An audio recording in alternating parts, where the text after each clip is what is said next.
Hello guys, for today's vlog gagawa tayo ng homemade luncheon meat. So ito yung ating mga ingredients. Ito ay asukal, ayan. At ito naman yung ating pink curing salt at saka yung ating white pepper or yung ating paminta. Ito yung ating cornstarch. Ito yung ating cold water. At syempre, ang ating mahiwagang giniling. So, ayan guys, pagsasama-samahin lang po natin dito sa giniling ang ating mga ingredients like this. Ayan. Sugar. Then, ito ang ating cornstarch or corn flour. At ihahalo natin ang ating malamig na tubig. At pagkatapos ay hahalo-haluin lang po natin yan ng pinong-pino bago po natin gagawing luncheon meat. Ito nga pala guys ang salt na ginamit natin. Ayan, ayan. Very special salt para maging kulay pink yung ating luncheon meat. Ayan. Kaya ito ang salt na ginamit natin. Ayan, nabili namin to sa Shopee. Haluin na natin guys ang ating giniling. Ayan. Haluin hanggang maging pinong-pino at magkadikit-dikit.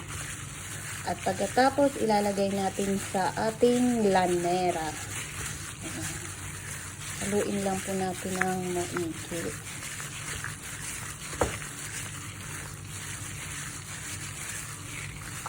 Tsansahan lang po yung nilagay ko na salt. Mamaya naman ay pwede nating tikman kung tama yung ating salt. Mamaya guys, titikman natin kung tama yung pink curing salt na inilagay natin. Haluin ko lang po ito ng mabuti.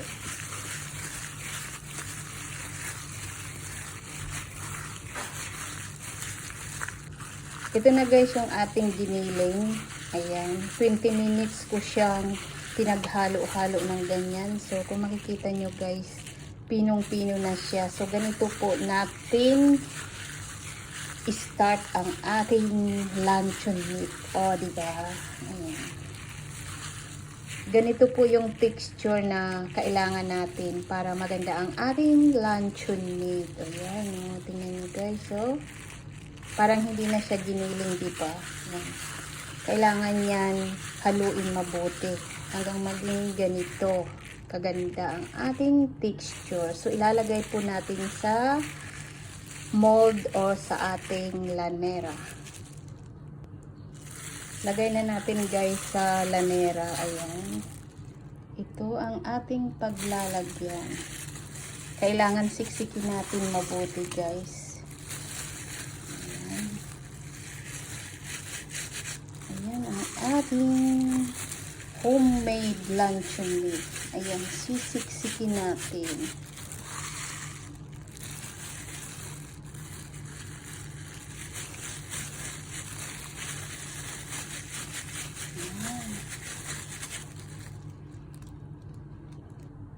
Ito na guys yung nagawa natin na homemade luncheon meat. Bali, ilalagay muna natin sa fridge. Pwedeng overnight, pwedeng maghapon. Depende po sa inyo kung gaano katagal gusto nyong ilagay sa fridge bago nyo steam. Ayan guys. So, nilagyan ko siya ng plastic. Cling wrap plastic. Ayan guys, nilagyan ko siya ng plastic bago natin ilagay sa fridge or sa ref. Ayan guys. Yung isa, ayan, wala pa siyang plastic. So, ilalagay po muna natin at pagkatapos ng overnight or maghapon saka natin steam. Ayan guys, tingnan natin kung ano magiging resulta ng ating homemade luncheon meat. Ayan guys, so steam na natin guys yung ating homemade na luncheon meat. So, ayan. Overnight ko yan guys inilagay sa ref. Ayan. Yung maliit nito, niluto ko na kagabi at ang sarap guys. Hindi na daw kami bibili ng luncheon meat, sabi ni Bossing. Ayan, so steam ko ulit guys yung dalawa. Ayan. So, hindi na po kami ngayon bibili ng luncheon meat sa labas kasi as in, napakasarap niya guys.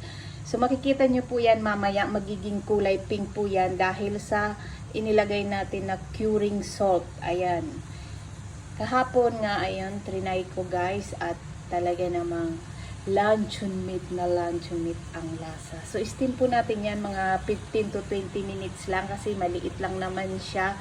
At saka, hindi naman siya kalakihan. Kaya, 15 to 20 minutes ko lang in-steam yung kahapon. So, ganun din po ito. So, andayin nyo guys at makikita nyo kung gaano kaganda ang ating luncheon meat in the house. Homemade luncheon meat. So, ayan guys. Ayan na guys, kung makikita nyo, kulay pink na ang ating luncheon meat. Ayan. Yan po ay gawa ng, nilagyan po natin siya ng curing salt. Ayan, umuusok guys. Ayan, ang ating napakaganda guys na luncheon meat. Ayan guys, oh. Ang ganda ng ating luncheon meat guys. Ayan.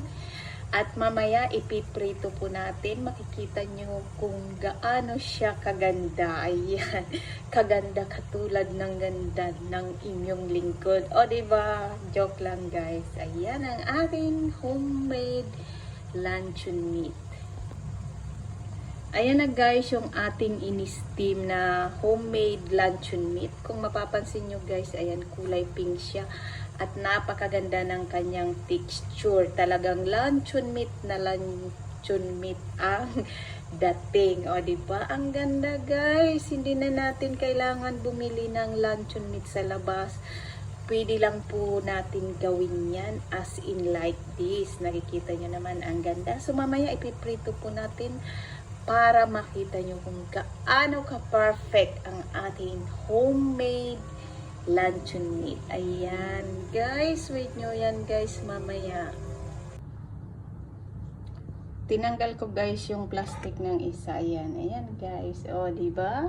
Ang ating luncheon meat. Ito may plastic pa, guys. O. At ito ay wala ng plastic. Palamigin lang natin at mamaya hihiwain natin at ipiprito para mayroon na po tayong masarap na ulam. Tadadan! Ito na ang ating homemade na luncheon meat. Ayan. So, ilalagay natin dito sa ating pinggan, guys. Ayan na. Ayaw pang matanggal. Ayaw matanggal, guys. Siya.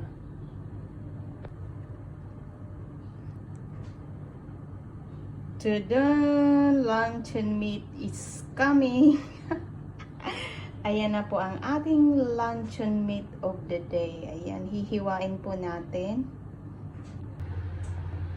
Ito na guys, yung ating homemade or home cook na luncheon meat. Ayan, nakikita nyo naman guys, napakaganda.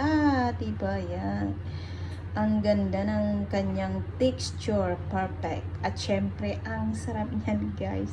Dahil yung isa, inulam na namin. So ngayon ko ipinakita sa inyo guys. Bali, inilagay ko siya sa ref pagkatapos nating ma-steam. Kaya talaga namang perfect ang ating luncheon meat.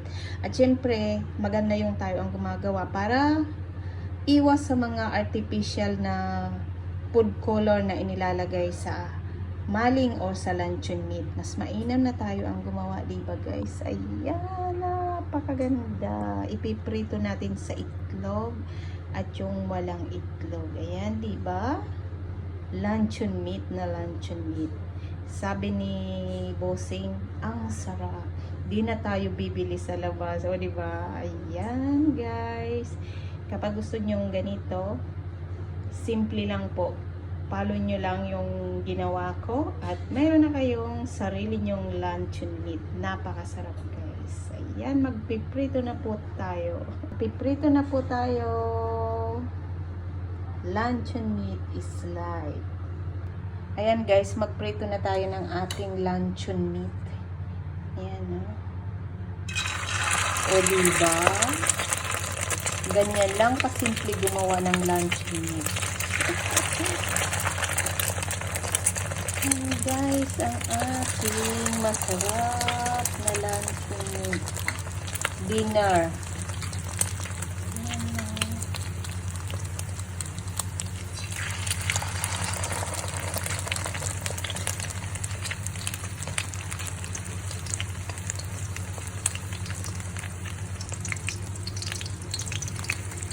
Balik ka rin.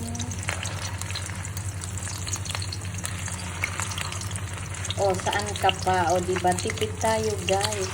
Kasi ang mahal ng luncheon meat sa labas. Kapag tayo ang gumawa, ayan, kalahating kilo lang, guys. Nakagawa ako ng 3 luncheon meat. Kinain na namin kahapon yung isa. Tapos ngayon, 2. O, ayan, diba? Ganyan lang, guys, para tipid tayo kasi ang mahal na sa labas. So ganyan, guys, ang gawin nyo, gumawa na lang kayo ng sarili nyo. So ayan, guys, ang gawin nyo, gumawa na lang po kayo ng sarili nyong luncheon meat, diba?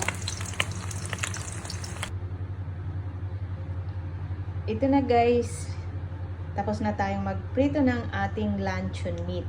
Ayan, di nyo sasabihin na gawa ko yan, na binili ko yan, char.